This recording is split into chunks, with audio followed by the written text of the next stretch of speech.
इस चौकीदार का साथ दिया है।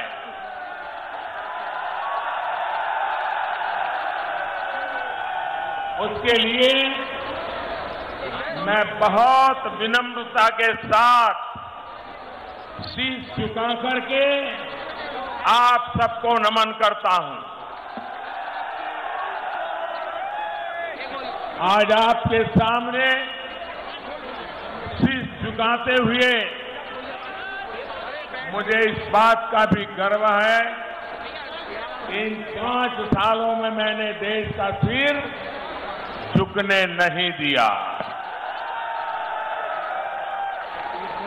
पूरी दुनिया में देश की साख आज जितनी ऊंची है उतनी कभी पहले नहीं रही।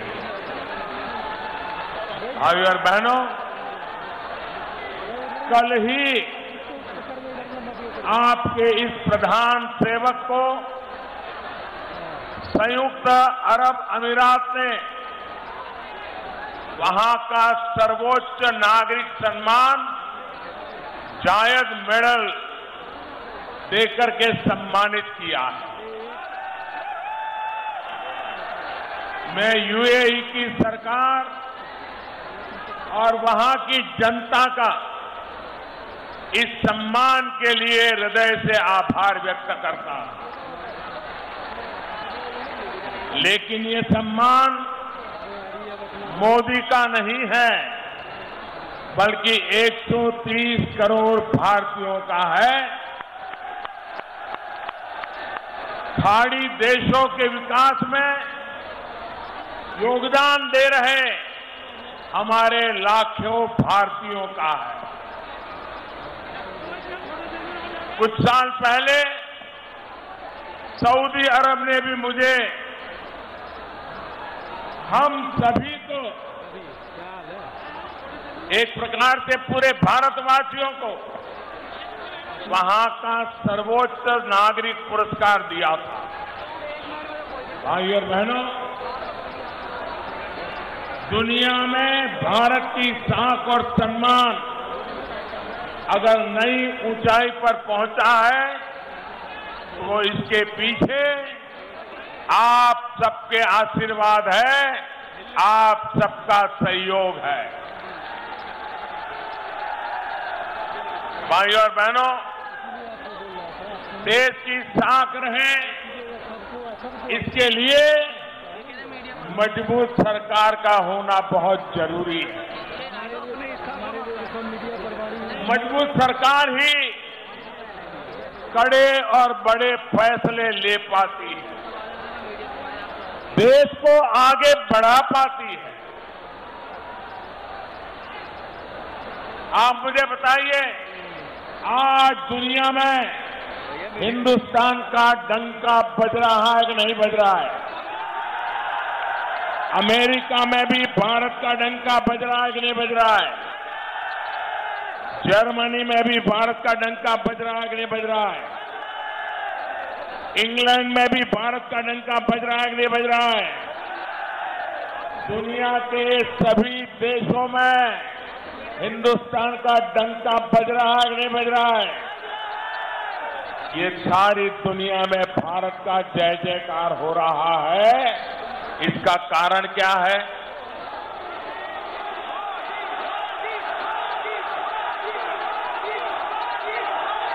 ये दुनिया में जय जयकार हो रहा है, इसका कारण क्या है?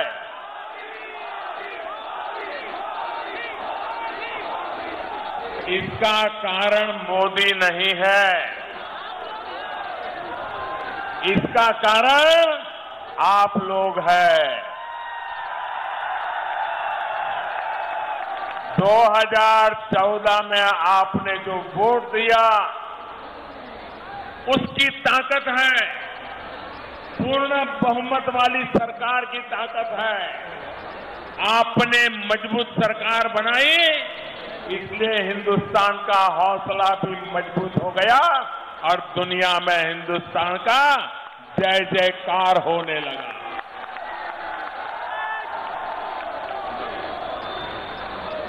भाइयों बहनों, आपने मुझे 5 साल बराबर देखा।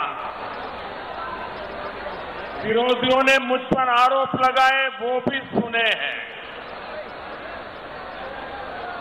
आप मैं से मुंह पूछना चाहता हूं, पिछले 5 साल से जिस रणनीति को लेकर के ये चौकीदार चल रहा है, क्या आपको वो पसंद है क्या? आपको पसंद है क्या? आपको मंजूर है क्या? आप मुझे बताइए, आतंकी हमले के बाद मुझे चुप हो जाना चाहिए था या उन पर प्रहार करना चाहिए था? मैंने सही किया, ऐसे ही करना चाहिए। देश के नागरिकों की रक्षा के लिए कड़े से कड़े कदम उठाने चाहिए कि नहीं उठाने चाहिए? आतंक के सरपरस्तों से बात होनी चाहिए या उन्हें जेल भेजा जाना चाहिए? ये सारे काम कौन कर रहा है? कौन कर रहा है? आतंकियों को घुस करके किसने मारा? लेकिन आतंकियों को उन्हीं की भाषा में जवाब देना हमारे देश में ही कुछ लोगों को परेशान करता है। उनकी रात की नींद उड़ जाती है। जब भारत डंके की चोट पर दुश्मन को मारता है, तब कुछ लोगों को हिंदुस्तान में रोना आता है। जब पाकिस्तान पूरी दुनिया के सामने बेनकाब हो रहा है, तो ये पाकिस्तान के पक्ष की बातें कर रहे हैं। वो वहां पर हीरो बनने की स्पर्धा कर रहे हैं।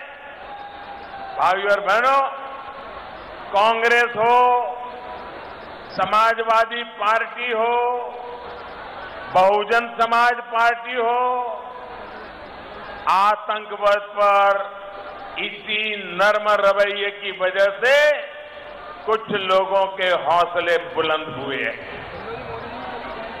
इन दलों ने सिर्फ आतंक को ही मदद नहीं दी है, इन्होंने आपके जीवन, आपके अस्तित्व को भी संकट में डालने का काम किया। साथियों, उन दिनों को याद कीजिए जब उत्तर प्रदेश में सपा की सरकार थी, बसपा की सरकार थी, दिल्ली में कांग्रेस की सरकार थी। तब क्या होता था? कभी लखनऊ में बम फूटते थे, धमाके होते थे। कभी रामलला की जन्मभूमि अयोध्या में धमाके होते थे।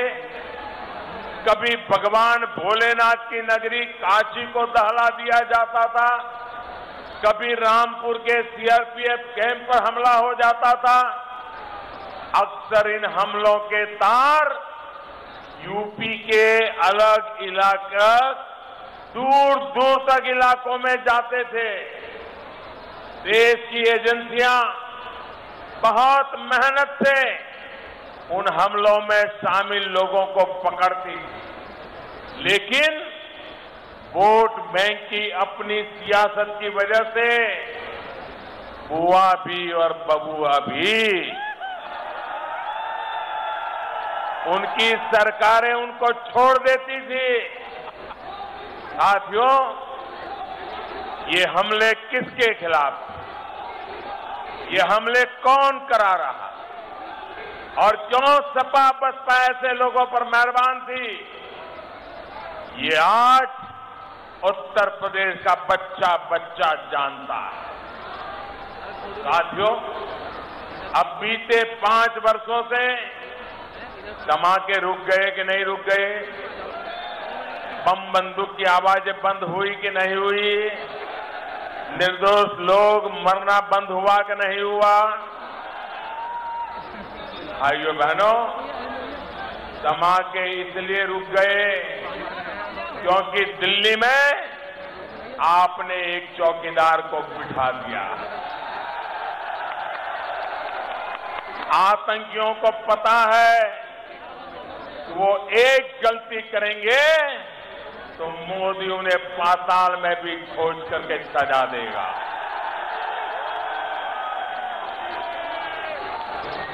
मोदी आतंक को वोट बैंक से नहीं तोलता।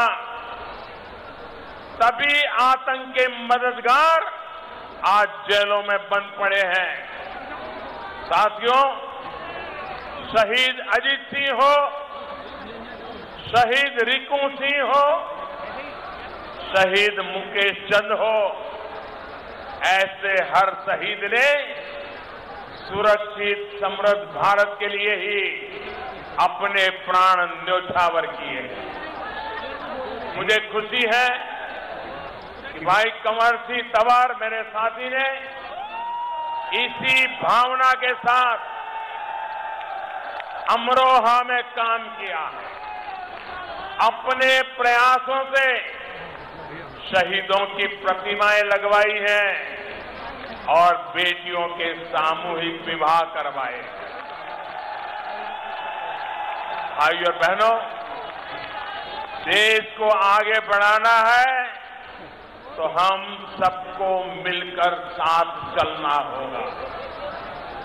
कुछ लोग हैं जो देश को बांटने की कोशिश कर रहे हैं, अलग अलग जातियों के नाम पर खाई पैदा करने की कोशिश कर रहे हैं। ऐसे लोगों के स्वार्थ को समझिए।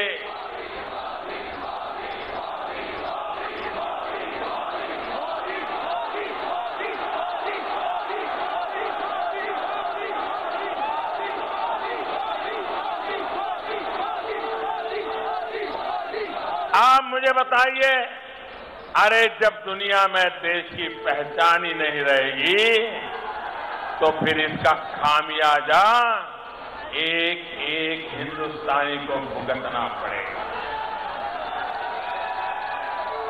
उत्तर प्रदेश की जनता ने 2014 में और फिर 2017 में ऐसी ताकतों को मुंह तोड़ जवाब दिया। सबका साथ, सबका विकास के विजन पर चल रही हमारी सरकार, एक भारत श्रेष्ठ भारत के संकल्प पर चल रही हमारी सरकार देश की पहचान को और मजबूत करने के लिए प्रतिबद्ध है। साथियों, आज जब मैं आपसे देश की पहचान की बात कर रहा हूं तो आपको कांग्रेस के कुछ और पुराने गुनाहों की भी याद दिलाना चाहता हूं।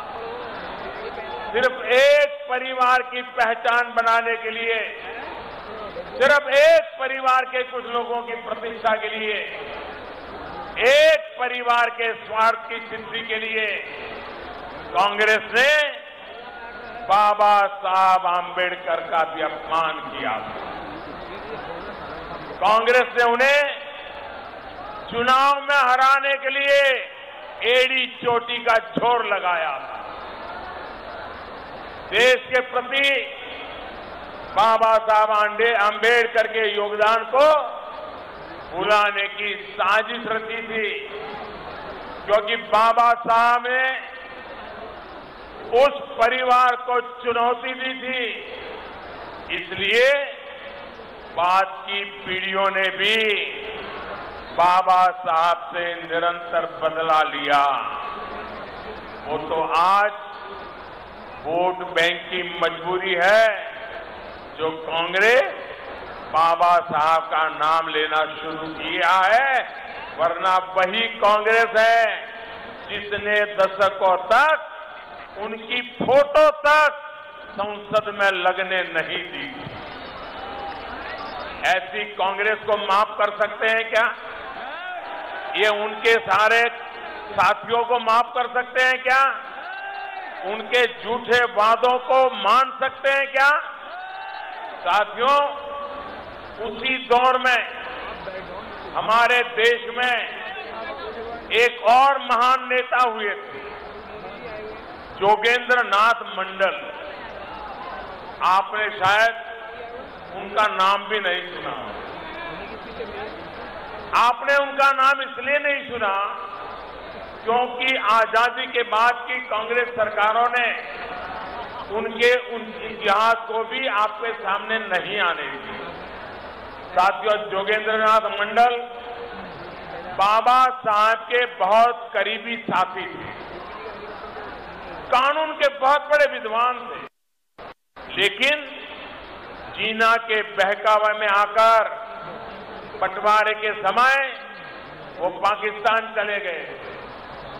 वो पाकिस्तान के पहले कानून मंत्री बने, वहां का संविधान बनाने में बड़ी भूमिका निभाई थी, लेकिन इसके बावजूद पाकिस्तान में उनको अपमानित किया गया। एक विशेष वर्ग का होने की वजह से पाकिस्तान में उनका जीना मुश्किल कर दिया गया। वहां के हालात ने उनका भरोसा तोड़ दिया। वो इतने दुखी हुए कि पाकिस्तान छोड़ करके भारत की शरण में आ गए।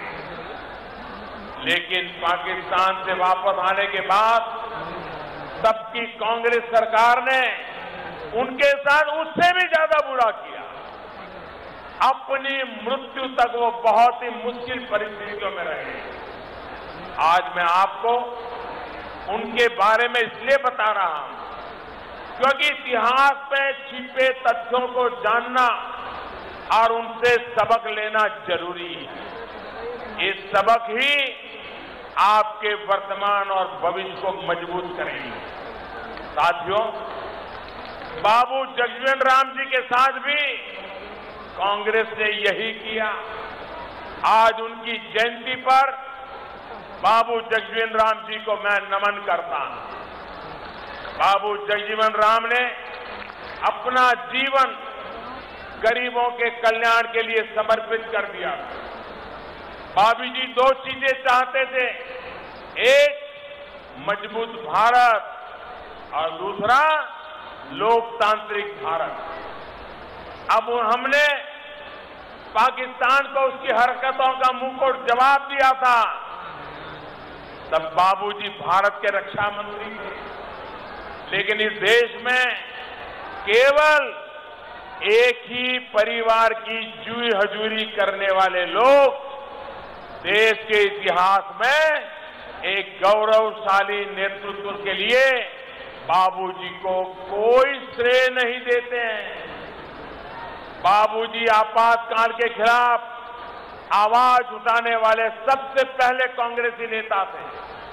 उन दिनों में जब तत्कालीन प्रधानमंत्री का डर लोगों में भरा हुआ था, जब लोगों को गिरफ्तार किया जा रहा था, बाबूजी ने कहा था कि लोग इस संघर्ष के परिणामों से बिल्कुल भी न डरे। बाबूजी जिन बातों में विश्वास किया करते थे, उन सभी बातों पर आज कांग्रेस की वजह से एक खतरा मंडरा रहा। आप महसूस कीजिए कि आज बाबूजी की अगर जीवित होते, एयर स्ट्राइक और सर्जिकल स्ट्राइक पर सवाल उठाने वाले कांग्रेस और विपक्ष के आचरण के कारण उन्हें कितनी पीड़ा होती। यदि कांग्रेस और महामिलावट वाले जीतते हैं तो बाबूजी के आदर्शों का कभी सम्मान नहीं होगा। भाइयों और बहनों, वोट बैंक की पॉलिटिक्स ने देश का बहुत नुकसान किया। याद करिए, पश्चिम यूपी में पहले गुंडागर्दी की, कानून व्यवस्था की स्थिति क्या थी। समाजवादी पार्टी की सरकार के समय अपराधियों को खुली छूट मिल गई थी। ये अमरोहा, ये शामली, पूरा पश्चिमी उत्तर प्रदेश ऐसा कोई दिन नहीं होता था जब बहन बेटियों के साथ अत्याचार न हो, व्यापारियों के साथ लूटपाट न की हो, क्या वारदातें नहीं होती थी। कितनी ही बेटियों ने इस वजह से स्कूल तक जाना छोड़ दिया। अब आज भाजपा सरकार में इस पर नियंत्रण लगा है। हमारी बेटियों को परेशान करने वालों को, हमारे व्यापारियों को परेशान करने वालों को दो टूक संदेश दे दिया गया है कि सुधर जाओ, नहीं तो जेल का रास्ता आपका इंतजार कर रहा है। साथियों, गुंडागर्दी हो, बिजली की समस्या हो, खराब सड़कें हो, ये एक बड़ा कारण था जिसकी वजह से यहां उद्योग लगाने से लोग डरते थे। इस स्थिति को बदलने के लिए, निवेशकों को विश्वास दिलाने के लिए एक ईमानदार कोशिश की जा रही है। अमरोहा की रिंग रोड हो, बाईपास हो, गंगा एक्सप्रेस वे हो, हाईवे हो, गांवों की सड़कें हो, रेलवे की कनेक्टिविटी हो, हर स्तर पर काम हो रहा है। पद्मावत एक्सप्रेस और आला हजरत एक्सप्रेस अब यहां रुकने लगी है। आने वाले समय में ऐसी सुविधाओं का विस्तार होना तय है। आपके सहयोग से एक और काम मैं कर पाया। आपके इस चौकीदार ने लाल बत्ती उतरवाई, पता है ना, लाल बत्ती उतरवाई और गरीब के घर में बत्ती जलाई है।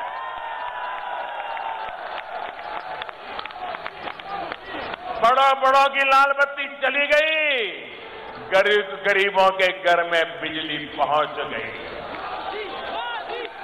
भाइयों और बहनों, सौभाग्य योजना के तहत यूपी के 77 लाख गरीब परिवारों के घरों तक मुफ्त में बिजली कनेक्शन पहुंचा। तो अमरोहा और शामली में 1 लाख से अधिक गरीब परिवारों को रोशनी मिल चुकी है। कई गांव जो गंगा जी की गोद में बसे थे, वहां खंभे नहीं लग सकते थे, तो हमने रास्ता निकाला, सोलर पैनल लगाई, लेकिन बिजली का काम पूरा किया। साथियों, कनेक्टिविटी के साथ साथ बैंकों को छोटे छोटे उद्यमियों और युवाओं के लिए बैंकों से ऋण को बहुत आसान कर दिया। अब तो छोटे उद्यमियों के लिए 1 करोड़ रुपए तक के ऋण की स्वीकृति ऑनलाइन करने की भी व्यवस्था हमने की है। पूरे यूपी में स्वरोजगार के दिए बिना किसी गारंटी के करीब 1.5 करोड़ मुद्रा लोन भी आज दिए गए हैं। भाइयों और बहनों, जवान हो, नौजवान हो या फिर किसान, चौकीदार की सरकार ने हर एक की हित की रक्षा करने का काम किया। गन्ना किसानों को उनका पैसा उसी सीजन में चुकाया जाए, इसका गंभीर प्रयास हो रहा है। योगी जी पूरी संवेदनशीलता से इस पर काम कर रहे हैं। फसल की लागत का 1.5 गुना समर्थन मूल्य देने की बरसों पुरानी मांग को पूरा करने का काम भी ये चौकीदार ने किया है, भाजपा की सरकार ने। यूपी के 2 करोड़ से अधिक किसान परिवारों को हजारों करोड़ रुपयों की सीधी मदद हर वर्ष मिलनी शुरू हो गई। इस क्षेत्र में फूड प्रोसेसिंग को बढ़ावा देने के लिए भी काम किया जा रहा है। साथियों, मैंने ये कभी दावा नहीं किया कि सारे काम पूरे हो गए हैं, लेकिन इतना जरूर है कि मैंने ईमानदारी से दिन रात एक करके आपके जीवन को आसान बनाने, देश के विकास के लिए हर पल दौड़ता रहा हूं, काम करता रहा। इन कार्यों को जारी रखने के लिए और आगे बढ़ाने के लिए 2019 के इस चुनाव में मुझे फिर से आपका आशीर्वाद चाहिए।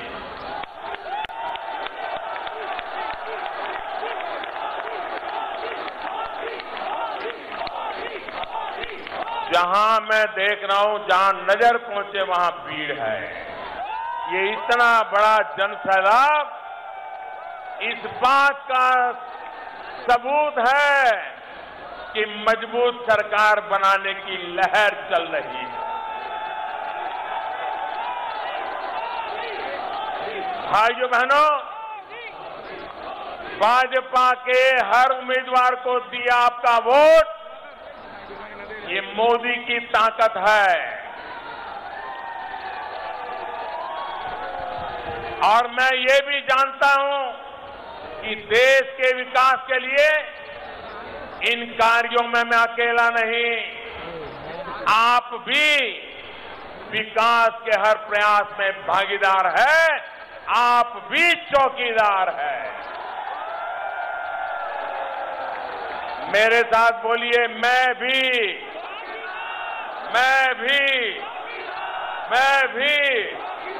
गांव-गांव, गली-गली, शहर-शहर, घर-घर, डॉक्टर भी, इंजीनियर भी, व्यापारी भी, किसान भी, कामगार भी, कलाकार भी, खेत खलिहान में, सीमा पर, हिंदुस्तान भर में आइए 130 करोड़ देशवासी मजबूत सरकार बनाने का फैसला ले और आपका वोट, कमल पर दबाया हुआ हर वोट सीधा सीधा मोदी के खाते में जाएगा। मेरे साथ बोलिए, भारत माता की, भारत माता की। बहुत बहुत धन्यवाद।